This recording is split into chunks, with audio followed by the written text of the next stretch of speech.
Family welcome back to my YouTube channel. I hope आप सभी अच्छे होंगे। तो आज के ये ब्लॉग में मैं बहुत सारे आपके सवालों के जवाब लेकर आई हूँ जो बहुत टाइम से मेरे सब्सक्राइबर्स मुझसे पूछ रहे हैं।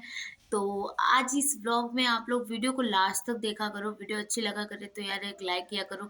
और मैंने पिछली वीडियो पोस्ट की थी अपने जो मैंने जॉब के बारे में बताया, तो उसमें बहुत सारा लोगों ने प्यार दिया, मुझे बहुत सारा लाइक किया, मुझे कॉन्ग्रेचुलेशंस बोले, तो thank you so much for wishes.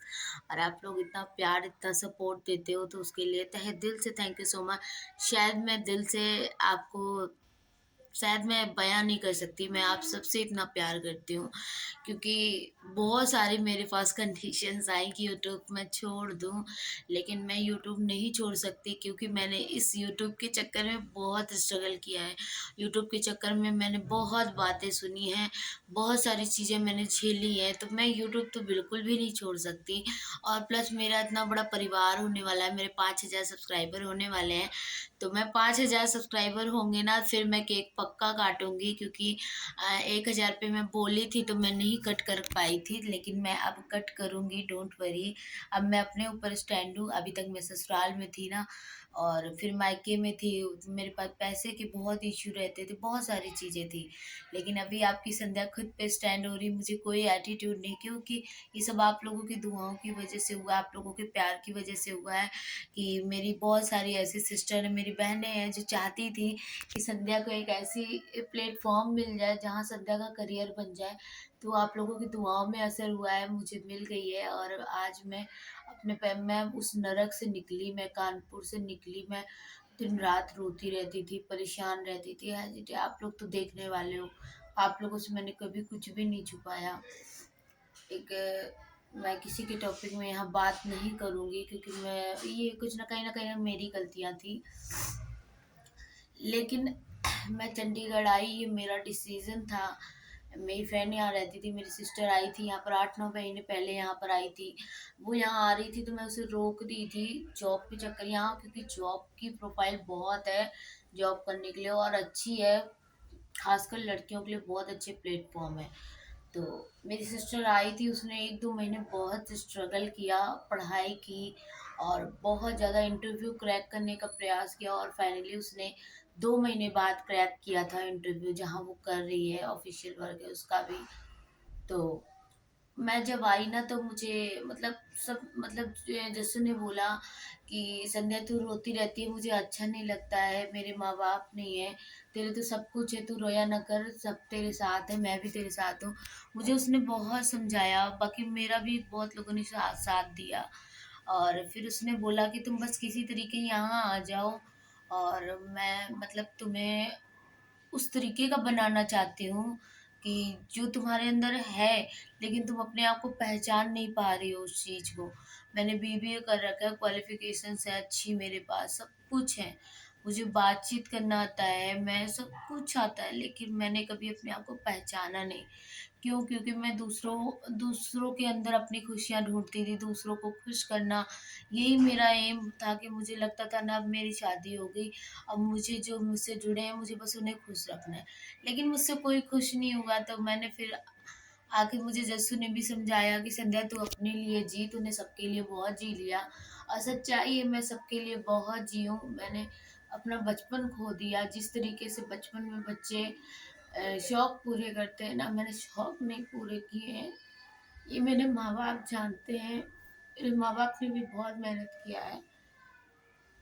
जब बच्चे ना जब बच्चे मेला घूमने जाते हैं ना, तो देखते हैं ये सामान लगा, ये भी खरीद लो। बच्चे झूला झूलते हैं। हम लोग छोटे थे, हम अपनी नहीं, मैं तीनों बहन को 3 बहनें हैं, मैं तीनों की बात बता रही हूँ। हमने कभी ये नहीं हुआ कि वो चीज़ देखी और मैं खरीद लूँ, कभी नहीं हुआ। बस देख के रह जाते थे, मन मार लेते थे। मेरे पापा भी बहुत मेहनत करते थे, सब बहुत मेहनत करते थे, हमारा खाने का बहुत मुश्किल से चलता था। तो बस मेरा एम इतना था कि मैं पढ़ूँ और ऐसा कुछ करूँ कि अपने पापा का नाम रोशन करूँ। फिर कंडीशंस इतनी हो गई, मुझे पढ़ाई के बीच में मुझे बहुत प्रॉब्लम्स आने लगी, पैसे बहुत लगते थे पढ़ाई में। फिर मैंने अपनी पढ़ाई लीव की, छोड़ दी मैंने बीच में 1 साल। मैंने कहा फिर मैंने काम करना, जॉब करना शुरू किया। मैं किसी से नहीं शेयर करती क्योंकि मुझे कोई नहीं समझता है। फिर आखिर में मैंने ठान लिया कि अगर मैं पढ़ूंगी नहीं ना, मेरी कोई वैल्यू नहीं करेगा। संध्या अपनी कंटिन्यू पढ़ाई कर, चाहे तुझे कितनी भी मेहनत करनी पड़े। मैं कपड़े की शॉप पे काम करने के बाद में 3 बजे से हाफ टाइम पे आके मैं 3 बजे से 8:30 बजे तक मैं कोचिंग पढ़ाती थी बच्चों को। हर 1 घंटे में भी 1 मिनट का मुझे रेस्ट नहीं मिलता था। मेरी मम्मी, मुझे इतना मैं थक जाती, फिर मैं ऑनलाइन काम करती थी रात में जग जग के। तो हम लोगों ने बहुत बुरे दिन देखे हैं, जिस कारण मेरी बहन बाहर आ गई। मेरी शादी हो गई, उसके बाद मेरी बहन बाहर आ गई। उसने यहाँ बहुत दुख मुसीबत झेला, हम लोगों से नहीं शेयर किया। उसके बाद फिर मैं रोई। हस्बैंड बाहर चले गए, आप लोगों ने देखा मेरी कैसी कंडीशंस हो गई थी। पापा बीमार पड़ गए, उसमें हम लोग बहुत कर्जे में हो गए, कोई सहारा देने वाला नहीं था। उसके बाद मैंने फाइनली मैं मुझे जस्सू मिली, उसने मुझे समझाया कि संध्या अपने लिए जी, तूने दूसरों के लिए बहुत जी लिया, अब तू अपने लिए जी और छोड़ दे सबकी टेंशन, अपने आप की केयर कर। जब तक तू खुद की केयर नहीं करेगी, तेरी कोई रिस्पेक्ट नहीं करेगा। तो फिर मैंने डिसीजन ले लिया कि अब मैं चंडीगढ़ जाऊंगी और मैं खुद को डेवलप करूंगी। मैंने दूसरे की चिंता छोड़नी है। और यही सोच के मैं चंडीगढ़ आ रही थी। मैं अकेले आ रही थी, मैं हस्बैंड के साथ नहीं आ रही थी।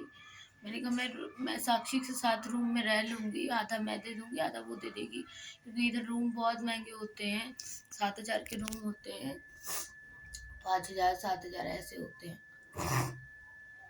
तो मैंने ठान लिया कि मैं जाऊँगी, लेकिन फिर मेरे हस्बैंड से बात हुई, मैंने उन्हें सारी बातें बताई।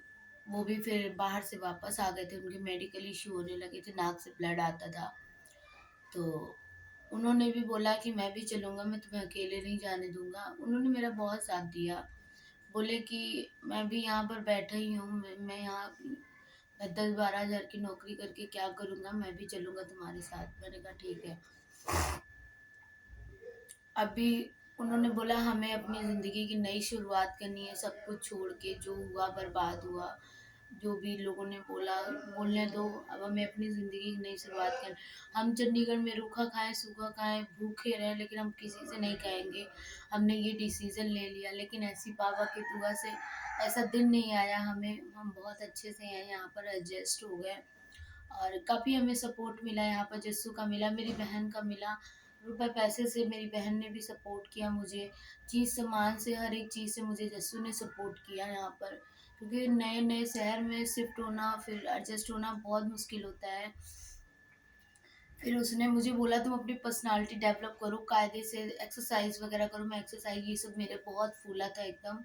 मैंने खुद को थोड़ा सा मेंटेन किया अपने आप को, और अच्छे से मैं रहने लगी। और अभी मैं खुद को डेवलप और भी कर रही हूँ। बाकी जहाँ मेरी जॉब लगी है वहाँ एक से एक वीआईपी लोग आते हैं, उनको देख के भी मैं खुद को थोड़ा बहुत चेंज करूँगी। मैंने थोड़ी बहुत इंग्लिश बोलना स्टार्ट किया, जो मेरे अंदर डर था। मैं ये क्यों आप लोगों से शेयर कर रही हूँ, क्योंकि मेरे दिल में था, मैं आप लोगों से शेयर। बहुत लोग कमेंट उल्टे सीधे कमेंट कर रहे थे। मैंने बीच में मैं वीडियो अपनी नहीं डाल पा रही थी, तो मैंने सिस्टर रुबीना की, सिस्टर जो ज्योतिका है, उनकी शादी हुई थी अभी, तो मैंने उन्हीं की वीडियोस वगैरह डालनी शुरू कर दी, क्योंकि सभी डाल रहे थे तो मैंने भी डाल दिया। मेरा मतलब है किसी को बुरा मत बोलो, अगर किसी को अच्छा बोल रहे हो तो ठीक है, उनके अंदर कोई बुराई नहीं थी तो मैंने डाल दिया। क्योंकि मैं अपनी खुद की वीडियो नहीं डाल पा रही थी, वो मुझे कंटिन्यू यूट्यूब पे रहना था। और मैं अपनी जॉब के चक्कर में बहुत बिजी थी। यहाँ मुझे बहुत सारी जॉब मिल रही थी, कपड़े की दुकान पे मिल रही थी, बाकी मुझे शोरूम में मिल रही थी, लेकिन मुझे वो जॉब नहीं करनी थी। मुझे करना था कि मैं कुछ ऐसा यहाँ करने आई हूँ, 10-12 हज़ार 13 हज़ार तो मिल रहे थे आराम से, लेकिन मुझे कुछ ऐसा करना है ताकि मेरी एक पहचान बने, लोग मुझे जाने। मुझे एक ऐसी इंडस्ट्री में जुड़ना था। और फाइनली मैंने बहुत प्रयास किया, मैं बहुत नर्वस थी, इसलिए मैं वीडियो नहीं बना रही थी, क्योंकि अगर नहीं होता मेरा सिलेक्शन तो लोग मुझ पे हंसते, बहुत हंसते। इस चक्कर में मैंने वीडियो शूट नहीं किया, क्योंकि मैं नहीं चाहती, क्योंकि मेरे साथ बहुत बार ऐसा हुआ है, मैंने शेयर कर दिया है और बाद में लोगों ने मेरा मजाक बनाया है कि ये तो ये कह रही थी ऐसा हो गया ऐसा हो गया, अब इसका तो हुआ ही नहीं सिलेक्शन। लोग हंसते हैं मुझ पे। तो मैंने जसू ने भी मुझे समझाया कि तू अभी यूट्यूब पे कुछ भी मत शेयर कर, तू बस नॉर्मल चीज़ें शेयर कर और कुछ भी और वीडियोस डालने लगो। अभी अपनी प्रॉब्लम्स को, अपनी जो तुम यहाँ स्ट्रगल कर रही हो वो चीज़ें मत शेयर करो। इसलिए मैंने नहीं शेयर किया था, क्योंकि आप लोग समझते हो मुझे, लेकिन बहुत लोग ऐसे हैं ना फैमिली से जुड़े हुए हैं, वो लोग मजाक बनाते हैं मेरा। इस चक्कर में तो मैंने कहा मेरा जब सिलेक्शन हो जाएगा तब फिर मैं इंटरव्यू देने गई। मैं मुझे इंटरव्यू में कम से कम मैंने इंटरव्यू क्लियर कर लिया। जब इंटरव्यू यस बैंक का जो इंटरव्यू होते हैं बैंक्स के, प्राइवेट बैंक्स के, उनके इंटरव्यू एक नहीं होते हैं, उनके 3 स्टेप होते हैं इंटरव्यू के। पहला एचआर का होता है, दूसरा पता नहीं कौन मैनेजर का होता है, और जो मेन मैनेजर होता है ना लास्ट वाला उसका होता है। और टोटल इंग्लिश में होता है। मैंने कितना रात रात भर मैंने पढ़ाई की है। मैं आपको दिखाती हूँ, 1 मिनट, आप ट्रस्ट नहीं करोगे।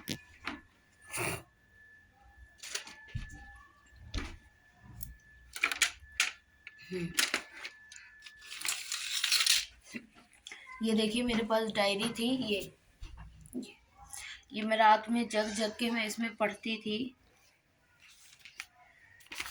ये देखिए लिखती थी, इंटरव्यू लिखती थी, याद करती थी, क्योंकि इंग्लिश में होता था तो मुझे बहुत डर लगता था, पता नहीं मैं दे पाऊंगी ना दे पाऊँ।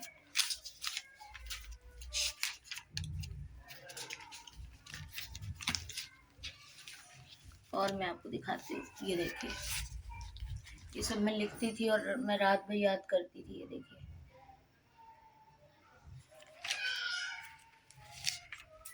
ये देखिए मैंने ये इंटरव्यू निकालने के लिए मैंने बहुत मेहनत की है। मैंने रात रात भर पढ़ा है। लोग कहते हैं ना आसानी से मिल जाती है, ऐसी वैसी होगी, ऐसी वैसी नहीं है, हर कोई नहीं निकाल सकता है वहाँ। डेली डेली अभी हायरिंग चल रही है, वैकेंसी चल रही है। अभी 21 तारीख के बाद हायरिंग बंद हो जाएगी। उसमें ICICI में, BOB में, यस बैंक में, सारी चीज़ों में थी वैकेंसी, जिसमें मेरा यस बैंक में हुआ है। और मैंने जब मतलब उसमें इंटरव्यू क्लियर किया ना, तो मैं बहुत ज़्यादा थी। लेकिन मेरी एक मैम थी, एचआर जो थी, उन्होंने उनको मैंने मतलब कि बहुत अच्छा, उनको सारी मैंने अपनी चीज़ें बताई, स्ट्रगल की। उन्होंने भी मेरी थोड़ी बहुत हेल्प की, क्योंकि लास्ट वाले जो एचआर के क्वेश्चंस थे वो बहुत ज़्यादा डिफ़िकल्ट थे टोटल इंग्लिश में। और मैं तो यूपी बोर्ड से थी, थोड़ी बहुत इंग्लिश समझ में आती है, लेकिन थोड़ा आंसर करने में हेजिटेट थी। तो उन्होंने मुझे बैक से हेल्प भी किया, तो मैं उनकी शुक्रगुज़ार हूँ। Bharti ma'am, thank you so much. और आज उन्हीं की वजह से कहीं न कहीं मेरा सिलेक्शन हो गया, और कार्ड मुझे अब मेरा बस मेरा HRMS फिल करना है। उसके बाद मेरा 21 तारीख से मेरी जॉइनिंग है। मैं बहुत ज़्यादा खुश हूँ, और शायद मैं आपसे अपनी खुशी नहीं बता सकती। ये सब आप लोगों के प्यार और आशीर्वाद की वजह से हुआ है। मैं यूट्यूब पे भी रहूँगी, प्रॉपर रहूँगी, डोंट वरी। मेरा कोई बहुत ज़्यादा टाइमिंग की जॉब नहीं है, मेरी 8 घंटे की काम है बस। उसके बाद मैं फ्री एकदम। तो मुझे केवल 5 बजे तक जाना है। सुबह मेरी वही 9:30 बजे के करीब मुझे वहाँ जाना है, मतलब 10 बजे पहुँचना है ऑफ़िस के अंदर। अभी ट्रेनिंग चलेगी, 1 महीने मेरी ट्रेनिंग चलेगी, कम से कम 20-25 दिन ट्रेनिंग चलेगी। उसके बाद फिर टाइमिंग चेंज होगी। तो आई होप आपको वीडियो अच्छी लगी होगी। तो अच्छी लगी तो अपनी संध्या को प्यार देना, और कौन-कौन खुश है मेरे इस खुशी से, तो आप लोग वो भी बताना मुझे। मैं बहुत खुश हूँ। बस गॉड किसी की नज़र ना लगे मेरी खुशी को। बाकी हस्बैंड भी मेरे यहाँ धीरे-धीरे सेट हो रहे हैं। मैं चाहती हूँ उनको भी मैं कोई ऑफ़िशियल जॉब दिला दूँ। तो अभी वो थोड़ा-सा डरते हैं, नर्वस होते हैं। बाकी ऐसा नहीं, उन्होंने भी इंटरव्यू क्लियर किए हैं, दुबई के किए हैं, जो सेठ लोग लेते हैं। तो मैं उनको भी करवाऊँगी कुछ टाइम बाद। अभी उनको भी मैं थोड़ा-सा, क्योंकि अभी हमें यहाँ एडजस्ट करना है कुछ टाइम, तो अभी मैं उन्हें समझा रही हूँ, अभी आप वहाँ जहाँ पर सेट है वहीं करिए, मुझे लग जाने दीजिए, उसके बाद फिर हम लोग कुछ सोचते हैं। तो चलिए मिलते हैं नेक्स्ट व्लॉग में। Bye bye. वीडियो कैसा लगा तो मुझे ज़रूर बताना। वीडियो बहुत लंबा हो गया, लेकिन क्या करूँ यार, दिल की बातें करने में थोड़ा। और जो मुझे नेगेटिव कमेंट्स करते हैं ना, लड़कियाँ करती हैं, ख़ासकर 1-2 लड़कियाँ हैं, बहुत गंदी टाइप की हैं। तो मैं उन्हें बोल रही हैं दूसरे के कंटेंट चुरा-चुरा के डाल रही हो। तो बहन, तुम में तो वो भी गुण नहीं है कि आप दूसरे की वीडियो डाल पाओ। अपनी वीडियो में बस, दूसरों की वीडियो में केवल बेकार और जो गंदी वीडियोज़ डांस करती हैं, गंदे-गंदे सीने दिखाती, सब कुछ गंदा-गंदा करती, उनकी वीडियो में इनके बहुत प्यारे-प्यारे कमेंट्स मिलते हैं, क्योंकि जो जैसा होता है ना, उसको वैसे ही लोग बहुत अच्छे, और जो मेरी वीडियोज़ में कमेंट करते हैं ना, मुझे सपोर्ट करते हैं, वो बहुत अच्छे-अच्छे लोग हैं, अच्छी फैमिली से हैं, रिस्पेक्टिव फैमिली से हैं, तो वो मुझे समझते हैं। आप जैसी लड़कियाँ मुझे नहीं समझ सकती हो, क्योंकि आप उस फैमिली से नहीं हो, मैं किसी की फैमिली को नहीं कहती हूँ। लेकिन कहीं न कहीं बच्चों के अंदर संस्कार जो होते हैं ना, वो माँ-बाप के ही दिए होते हैं। ठीक है, माँ-बाप अपने बच्चों पे ध्यान नहीं दे पाते, इसलिए ये बच्चे ऐसे फ़ोन में घुसे रहते हैं ना, गंदी-संदी वीडियो देखते-देखते उनको उसी की लत लग जाती है, इसलिए वो अच्छे लोगों की वीडियोज़ को पसंद नहीं करते। तो चलिए, मैं ऐसे लोगों को वैसे भी इग्नोर करती हूँ, क्योंकि ऑलरेडी मेरे पास इतनी प्यारी फैमिली है, तो मुझे इन लोगों से नहीं मतलब। बस थोड़ा-सा दिमाग खराब हो जाता है उल्टे-सीधे कमेंट देख के। तो चलिए, मिलते हैं नेक्स्ट व्लॉग में। Bye bye, love you.